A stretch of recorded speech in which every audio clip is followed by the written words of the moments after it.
तीसरे प्रकरण के छठे सूत्र में अष्टावक्र कहते हैं, आस्थितः परमाद्वैतम मोक्षार्थे अपि व्यवस्थितः आश्चर्यम कामवशगो विकलः केली शिक्षया। अर्थात अष्टावक्र जनक से कह रहे हैं कि जनक, तुम कहते हो कि तुम परम अद्वैत में अवस्थित हो गए, मोक्ष में स्थापित हो गए हो, किंतु उसके बाद भी महान आश्चर्य है कि वृत्तियों के वशीभूत हो, कामना आसक्ति के साथ बह जाने का जो पुराना अभ्यास है वह तुम्हें काम से विचलित करता है। अष्टावक्र आश्चर्य कर रहे हैं, कथनी करनी और तथ्य में अंतर देख रहे हैं कि घोषणा तो तुम बड़ी बड़ी कर रहे हो, पर यथार्थ क्या है। एक तरफ तो तुम घोषणा कर रहे हो कि तुम परम अद्वैत में अवस्थित हो गए, मोक्ष में स्थापित हो गए हो, और दूसरी तरफ वृत्तियां तुम्हें बहाए ले जा रही हैं, प्रकृति के बहाव में तुम बहे जा रहे हो।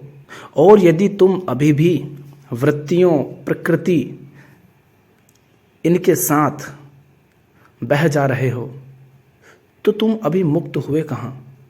तो ये जो विरोधी वक्तव्य हैं कि यथार्थ में तुम वृत्तियों के साथ बह रहे हो, प्रकृति जैसे तुम्हें बहाना चाह रही है तुम बह रहे हो, संयोग जैसे तुम्हें बहाना चाह रहे हैं बहा ले जा रहे हैं, शरीर तुम्हें बहाए ले जा रहा है, और तुम घोषणा कर रहे हो कि तुम अद्वैत में स्थापित हो गए, तुम मोक्ष में स्थापित हो गए।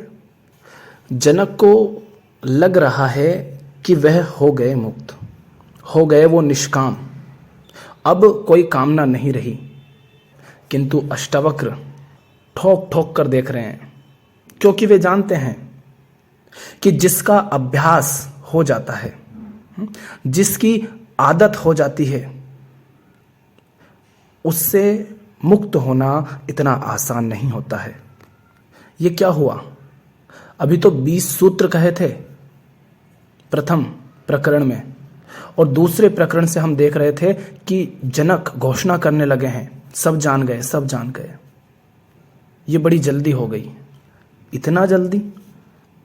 तो अष्टावक्र ठोक ठोक कर देख रहे हैं, जैसे मटकी को बाहर से ठोका जाता है और भीतर से उसे सहारा दिया जाता है। वही काम अष्टावक्र यहां जनक के साथ कर रहे हैं कि जिसका आज तक अभ्यास किया है, आज तक किसका अभ्यास किया है, मैं देह हूं और मैं अपूर्ण हूं और मैं संसार से पृथक हूं, संसार मुझसे अलग है। जनक क्या घोषणा कर रहे हैं, मैं ही वह विराट आत्मा हूं जिसमें संसार लहरों की तरह तरंगायमान है, लहरें उत्पन्न होती है और वापस उसी में विलीन हो जाती हैं, माने मुझी में विलीन हो जाती है। जनक कहते हैं यह संसार मेरा ही प्रक्षेपण है, मेरा यानी मैं, वो जो अपूर्ण है और जिसकी कोई कामना है इस संसार के माध्यम से पूर्ण हो जाने की। तो वो जो अपूर्ण है उसे संसार में वही दिखता है जिसके माध्यम से उसे ये एहसास हो कि उसे अगर हासिल कर लिया जाए तो उसकी कामना पूरी हो जाएगी और वह भी पूरा हो जाएगा। तो जनक घोषणा कर रहे हैं कि संसार तो मेरा ही प्रक्षेपण है, किंतु आज तक का अभ्यास तो ये रहा है कि मैं हूं संसार से पृथक और मेरे सामने जो दिखाई दे रहा है विराट विस्तार, वो संसार है जो मुझसे अलग है। मैं अधूरा हूं, मुझ में कोई कमी है, मैं अपूर्ण हूं, मैं प्यासा हूं, और ये संसार मुझे पूरा करेगा। आज तक इसका अभ्यास था और वही हर क्षण, हर समय, हर स्थान पर हम कर रहे थे। ये आदत इतनी जल्दी छूट नहीं सकती, उससे मुक्त होना आसान नहीं। किंतु जनक घोषणा किए जा रहे हैं तो अष्टावक्र पूछ रहे हैं, देखो कहीं कोई आसक्ति शेष तो नहीं, कहीं अभी भी कामना तुम्हें बहाकर तो नहीं ले जा रही।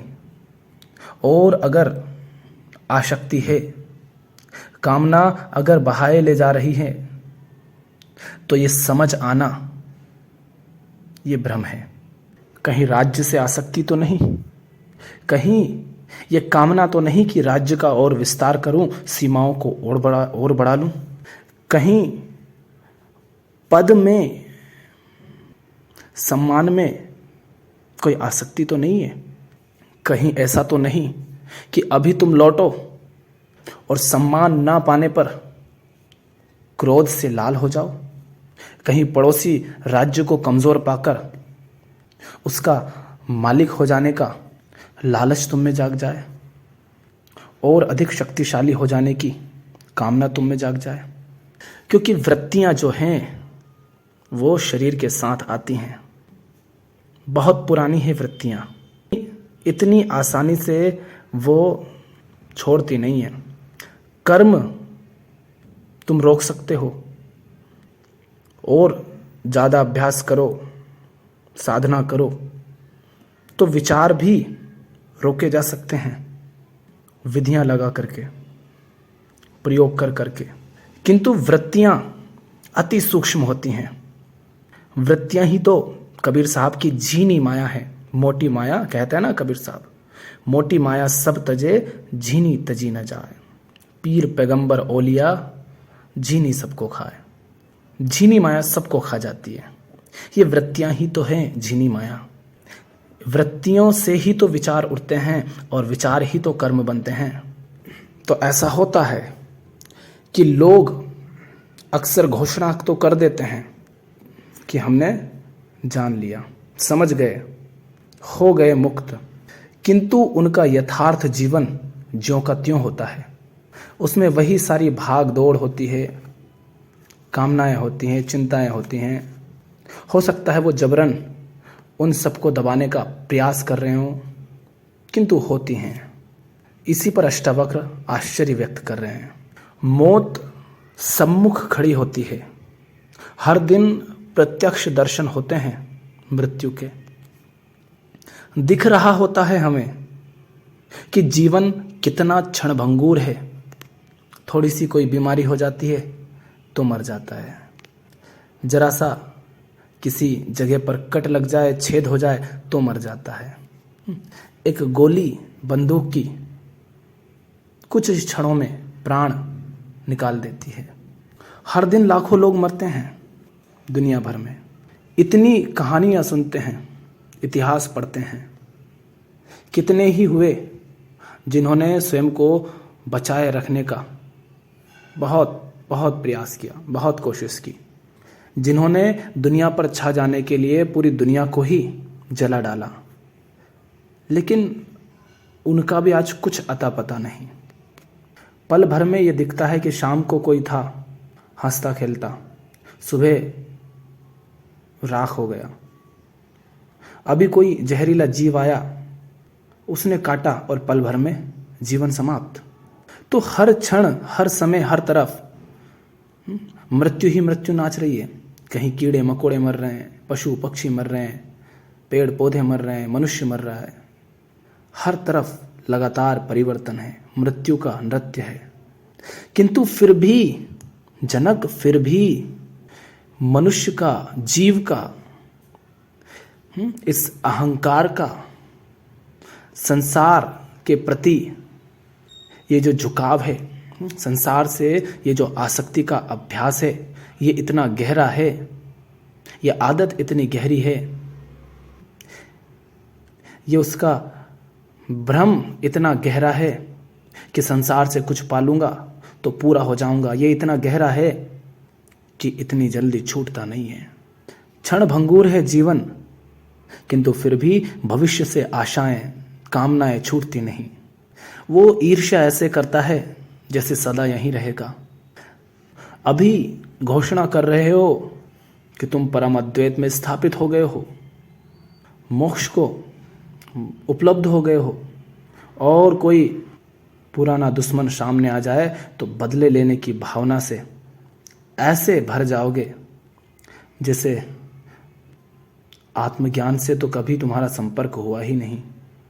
तो मौत सामने होती है, संपत्ति छूटती नहीं, आसक्ति बनी रहती है। देखा है ना कैसे लोग बूढ़े हो जाते हैं फिर भी कहते हैं नुन्नू की शादी करो, बच्चे पैदा करो, खिलाना है, गोदी में हंगाना मुताना है। सब कुछ छूटता जा रहा है। जीवन में जो भी पकड़ रखा था अब शरीर में इतना भी बल नहीं कि उसको पकड़ सके, उसको संभाल सके, फिर भी चिपके हुए हैं।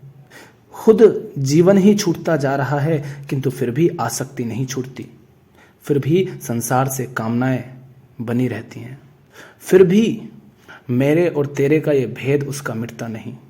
देख रहा है कि जिस शरीर के आधार पर मेरा और तेरा ये भेदभाव का, अलगाव का भाव पैदा हुआ था, जिस जगह जन्म लेने के कारण ये अलगाव पैदा हुआ था, वो सब छूट रहे हैं। ना कोई साथ है अपना, ना कोई साथ है जिसे पराया कहा, पर फिर भी कुछ नहीं छूटता।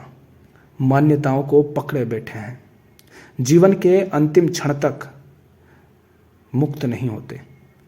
आंखें बंद हों तो भी मन में कामनाएं दौड़ती हैं, सो जाते हो तो सपनों में कामनाएं दौड़ती हैं।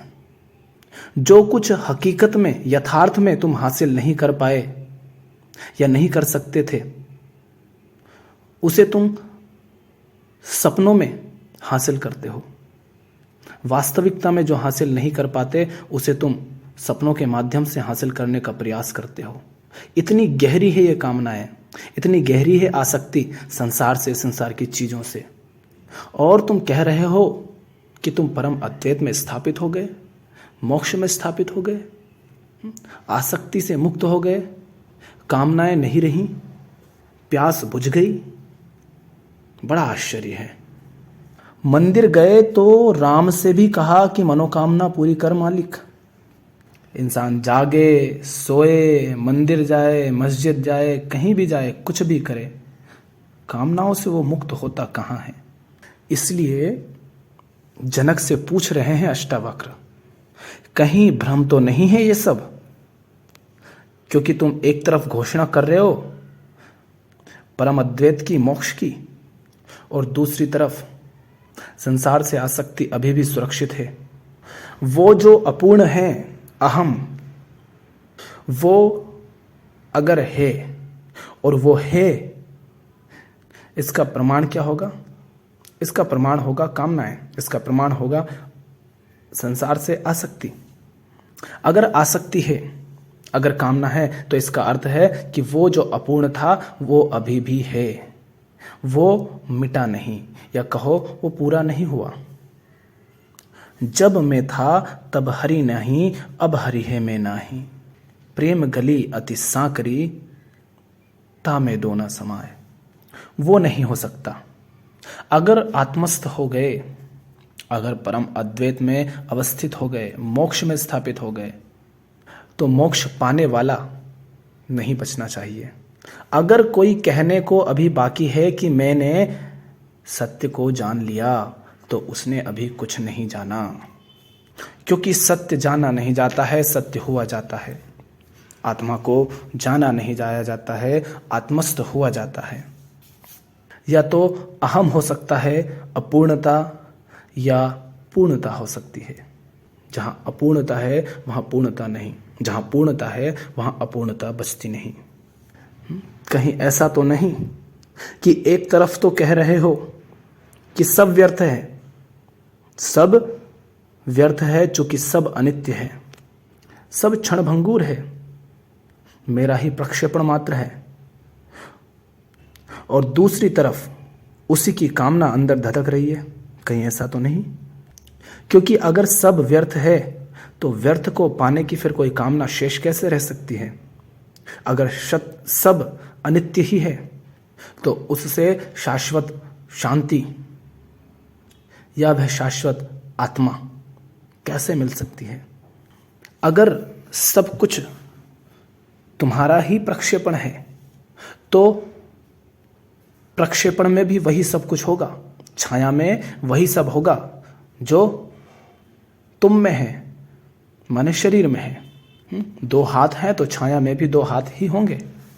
तो संसार यदि तुम्हारा ही प्रक्षेपण है तो उससे तुम्हें वही मिल सकता है जो तुम्हारे अंदर पहले ही मौजूद है, तो उससे तो तुम्हारी कामना पूरी होगी नहीं। तो झांको जनक अपने अंदर, कहीं ऐसा तो नहीं कि जिसे तुम व्यर्थ कह रहे हो, अनित्य कह रहे हो, अपना ही प्रक्षेपण कह रहे हो, अभी भी उससे आसक्ति बनी हुई है, अभी भी पुराने अभ्यास के कारण वह सब जिनसे तुम आसक्त हो वह कामनावश तुम्हें विचलित तो नहीं कर रहे हैं। झांको अंदर। आत्मज्ञान आवश्यक है। आत्मज्ञान के अभाव में न कोई अद्वैत है न कोई मोक्ष है। सुन लिया है अष्टावक्र को, हो सकता है पढ़ लिया हो कहीं से कोई ग्रंथ, पर आत्मज्ञान नहीं है, जो कि आत्म अवलोकन से ही आता है। दैनिक जीवन में जो कुछ भी करते हो, जिससे भी संबंधित होते हो, उन सब का अवलोकन करना होता है और उन सब से संबंधित होते समय स्वयं का अवलोकन करना होता है। अपने तन का, अपने मन का, अपने वचनों का, अपने कर्मों का, अपने चुनाव का अवलोकन करना होता है, उन पर ध्यान देना होता है। सब पढ़ लिख लिया, सब पढ़ लिया, सुन लिया, जान लिया, घोषणा भी कर दी कि हो गए मुक्त, हो गए अद्वैत में स्थापित, और जिंदगी में तथ्यात्मक रूप से कुछ बदला नहीं, तो अभी नहीं जाना आपने कुछ। अभी स्वयं को जानना तो बाकी ही है। खोपड़ी में तो ज्ञान कोई भी भर सकता है, बाहर से लेकर खोपड़ी में भर लेना और उसे दोहरा देना ही पर्याप्त नहीं है। स्वयं को भी जानना होता है। आत्मज्ञान आवश्यक है। आत्मज्ञान माने आत्म का ज्ञान, स्वयं का ज्ञान, माने इस अहम का ज्ञान। ये जो दैनिक जीवन में द्वैत में उलझा रहता है, इसका ज्ञान आवश्यक है। जो द्वैत को जान लेता है, जो द्वैत को देख लेता है, वही अद्वैत में स्थापित हो जाता है। तो तथ्य को भी देखो, जो कि आत्म अवलोकन से ही दिखाई देगा।